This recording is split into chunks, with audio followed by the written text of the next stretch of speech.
Hi guys, welcome back. Deepak Here. അപ്പോൾ നമ്മൾ dynamic memory അലോക്കേഷൻ്റെ പാർട്ട് സെക്കൻഡ് വീഡിയോ ആണ്. അപ്പോൾ ഇന്ന് നമ്മൾ ഡിസ്കസ് ചെയ്യാൻ പോകുന്നത് റീഅലോക്കിനെ പറ്റിയാണ്. ഓക്കെ, കഴിഞ്ഞ വീഡിയോയിൽ നമ്മൾ മെല്ലോക്കും കലോക്കും എല്ലാം പറഞ്ഞു. നമ്മൾ റീഅലോക്കിനെ കുറിച്ച് പറയുമ്പോൾ റീഅലോക്ക് എന്തിനാണ് യൂസ് ചെയ്യുന്നതെന്ന് വെച്ചാൽ ഇപ്പോൾ നമ്മൾ ഡൈനാമിക്കിലൊരു മെമ്മറി ക്രിയേറ്റ് ചെയ്തു. അപ്പോൾ ആ മെമ്മറി നമുക്ക് അത്രയല്ല, കുറച്ചുകൂടെ ആവശ്യമുണ്ട്, കുറച്ച് കൂടുതൽ ആവശ്യമുണ്ടെന്ന് വിചാരിക്കാം. ഇപ്പോൾ നമുക്കറിയാം 100 സൈസ് കൊടുത്തൊരു അറേ ഡൈനാമിക്സിൽ അല്ലാതെ ക്രിയേറ്റ് ചെയ്ത int ARR equal to int ARR of size 100 കൊടുത്താൽ നമുക്ക് പിന്നെ അറേയുടെ സൈസ് എടുക്കുമ്പോൾ അതെന്ത് ചെയ്യാം, മാറ്റാം. ബട്ട് നമ്മൾ ഡൈനാമിക്കലിയാണ് ക്രിയേറ്റ് ചെയ്തേക്കുന്നത്, ഓൺ റൺ ടൈം ആണ് ക്രിയേറ്റ് ചെയ്തിരിക്കുന്നത്. ഈ സമയത്ത് നമുക്കിത് മാറ്റണം, മെമ്മറി കൂട്ടണം. അതായത് ഇപ്പം നമ്മൾ അവിടെ 4 എലമെന്റ് എടുത്തു, 4 എലമെന്റിന് ശേഷം പിന്നെ നമുക്ക് ഒരു എലമെന്റ് കൂടെ ആഡ് ചെയ്യണം, അല്ലെങ്കിൽ ആ മെമ്മറി അത്രയും വേണ്ട, കുറയ്ക്കണം അല്ലെങ്കിൽ കൂട്ടണം. ഇതിന് നമ്മൾ എന്ത് ചെയ്യും? ഇതിന് വേണ്ടിയിട്ടാണ് നമ്മൾ റീഅലോക്ക് എന്ന് പറയുന്ന ഫംഗ്ഷൻ യൂസ് ചെയ്യുന്നത്. ആൻഡ് ഈ റീഅലോക്കിന് ജസ്റ്റ് ഒരു ഇത് വേണം, മീൻസ് ഇത് മെമ്മറി ഡൈനാമിക്കലി ക്രിയേറ്റഡ് ആയിരിക്കണം, എന്നാൽ മാത്രമേ നമുക്ക് റീഅലോക്ക് ഫംഗ്ഷൻ യൂസ് ചെയ്യാൻ പറ്റത്തുള്ളൂ. അപ്പോൾ ഇതിന്റെ സിന്റാക്സ് എങ്ങനെയാണെന്ന് വെച്ചാൽ, ഇപ്പോൾ എൻ്റെ ഒരു പോയിന്റർ പി ഉണ്ടെങ്കിൽ ജസ്റ്റ് പി അസൈൻ ആൻഡ് നമ്മൾ നേരത്തെ പറഞ്ഞ പോലെ വോയിഡ് പോയിന്റർ തന്നെയാണ് വരുന്നത്. അപ്പം നമുക്ക് ടൈപ്പ് കാസ്റ്റ് ചെയ്യണം. So p type cast then realloc, then ആദ്യം നമ്മൾ പി കൊടുക്കണം, പോയിന്റർ കൊടുക്കണം, then new size in bytes, new size in bytes. Okay, ഇതാണ് റീഅലോക്കിന്റെ സിന്റാക്സ്. ഓക്കെ, ഇത് എങ്ങനെയാണ് വർക്ക് ചെയ്യുന്നതെന്നൊക്കെ നമുക്ക് എന്ത് ചെയ്യാം, ജസ്റ്റ് കോഡ് എഴുതുമ്പോൾ കാണിച്ചാൽ. Okay, this is not 1, this is 3. ഇനി അടുത്ത ഫംഗ്ഷൻ 4 ആണ്, ദാറ്റ്സ് ഫ്രീ. ആൻഡ് ഫ്രീ എന്തിനാണ് നമ്മൾ യൂസ് ചെയ്തതെന്ന് വെച്ചാൽ, ജസ്റ്റ് നമുക്ക് ഡൈനാമിക്കലി ക്രിയേറ്റ് ചെയ്ത് തുടങ്ങും.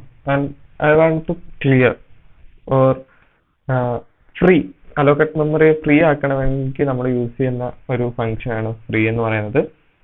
And just using free function, just നമ്മൾ അതിനകത്ത് ഫ്രീ എന്ന് എഴുതുക, ദെൻ നമ്മുടെ ആ പോയിന്റർ കൊടുക്കുക. That's enough for syntax.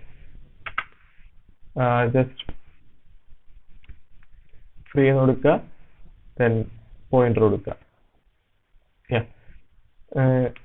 ഇത് നമ്മൾ സംതിങ് ഡിലീറ്റിംഗ്, ആൻഡ് നമുക്ക് ആ സ്ഥലം ഫ്രീ ആക്കണം. ഇപ്പൊ നമ്മൾ അറേന്നൊക്കെ ഡിലീറ്റ് ചെയ്യുകയാണെങ്കിൽ ജസ്റ്റ് എന്ത് ചെയ്യുക, ആ എലമെന്റ് അവിടെ ഉണ്ട്, റൈറ്റ്, ആ ഒരു സ്പേസ് അവിടെ ഉണ്ട്, അല്ലെങ്കിൽ ഒരു സ്പേസ് അവിടെ ബാലൻസ് ആയിട്ട് കിടക്കുകയാണ്, അലോക്കേറ്റഡ് സ്പേസ് അവിടെ കിടക്കണം. ഇപ്പൊ നമുക്ക് ആ അലോക്കേറ്റഡ് സ്പേസ് ഫ്രീ ആക്കി വിടണം. അതിന് വേണ്ടിയിട്ടാണ് നമ്മൾ എന്ത് ചെയ്യുന്നത്, ഫ്രീ എന്ന് പറയുന്ന ഫംഗ്ഷൻ യൂസ് ചെയ്യുന്നത്.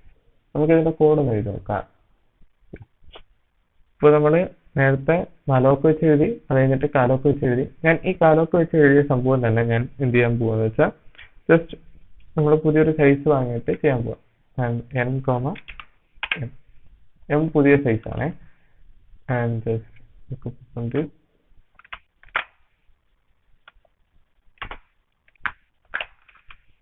enter new array size and this will be m. എണ്ണം എടുത്താലും കുഴപ്പമൊന്നുമില്ല, നമ്മൾ ജസ്റ്റ് മാറ്റുന്നുണ്ട്. ഇനി എനിക്കിത് റീഅലോക്കേറ്റ് ചെയ്യണം. സോ ptr assign, നമ്മൾ realloc ആണ് യൂസ് ചെയ്യുന്നത്. സോ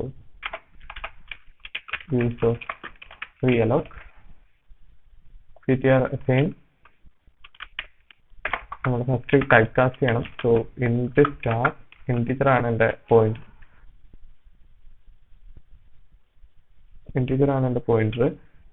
ജസ്റ്റ് realloc, ഇതിനകത്ത് നമ്മൾ ആദ്യം പോയിന്റർ വോയിഡ് പോയിന്റർ കൊടുക്കണം. ജസ്റ്റ് ptr, സോറി p ആണ്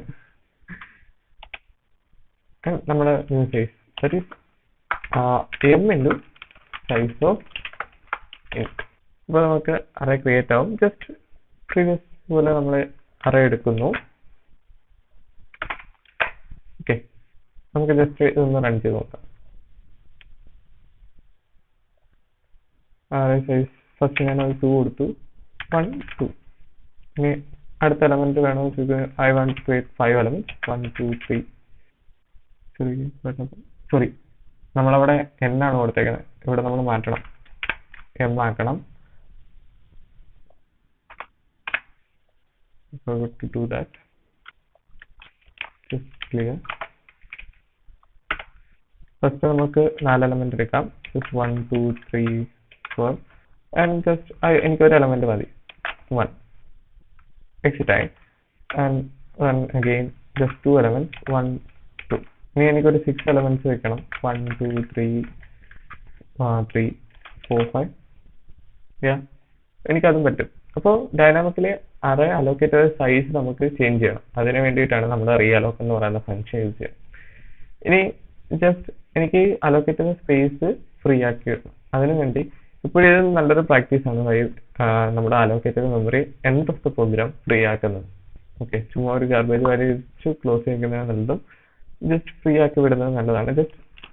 ജസ്റ്റ് ടൈപ്പ് ഫ്രീ ആൻഡ് നമ്മുടെ പോയിന്ററിന്റെ പേര് കൊടുക്കും. That's it. അപ്പോൾ അലോക്കേറ്റഡ് മെമ്മറി ഫ്രീ ആയിക്കോളും. അത്രേ ഉള്ളൂ. ഓക്കെ, അപ്പോൾ ഈ രണ്ട് ഫംഗ്ഷനും മനസ്സിലായെന്ന് വിചാരിക്കുന്നു. ആൻഡ് ഇപ്പോൾ നമ്മൾ ടോട്ടൽ 4 ഫംഗ്ഷൻസ് പറഞ്ഞു. malloc, അങ്ങനെ നമ്മൾ ടോട്ടൽ 4 ഫംഗ്ഷൻസ് പറഞ്ഞു. malloc, calloc and realloc. then free. I hope these functions are clear. and ഇതാണ് ഡൈനാമിക് മെമ്മറി അലോക്കേഷൻ കൊണ്ട് ഉദ്ദേശിക്കുന്നത്. ഈ 4 ഫംഗ്ഷൻസ് എങ്ങനെ യൂസ് ചെയ്യാം. ആൻഡ് ഐ ഹോപ്പ് ഒരു ക്ലിയർ ഐഡിയ കിട്ടിക്കാണും. ആൻഡ് ഇത് വെച്ച് നിങ്ങൾക്ക് എന്തുവേണമെങ്കിലും ചെയ്യാം. ഒരു പുതിയ ഡാറ്റ സ്ട്രക്ചറിനും സ്പേസ് അലോക്കേറ്റ് ചെയ്യുമ്പോൾ just do with this instead of static declaration. ഇപ്പോൾ ഇത്രയുള്ള ഡൈനാമിക് മെമ്മറി അലോക്കേഷൻ നമ്മുടെ ഏകദേശം തീർന്നു. ഇനി ഒറ്റ ടോപ്പിക് കൂടെ പറഞ്ഞിട്ടുള്ളൂ, files. and files we will be covering that, and there will be also possibility to a bonus video, and that will be coming to today itself or tomorrow. അപ്പോൾ നമ്മുടെ ഏകദേശം തീർന്നിരിക്കുകയാണ്. പ്രോഗ്രാം ഇതുവരെ കഴിഞ്ഞതല്ല, എല്ലാവർക്കും മനസ്സിലായെന്ന് വിചാരിക്കുന്നു. we will come with new course also after 1 or 2 weeks. അപ്പോൾ thanks for watching. We will see you in the next video. Till then, bye.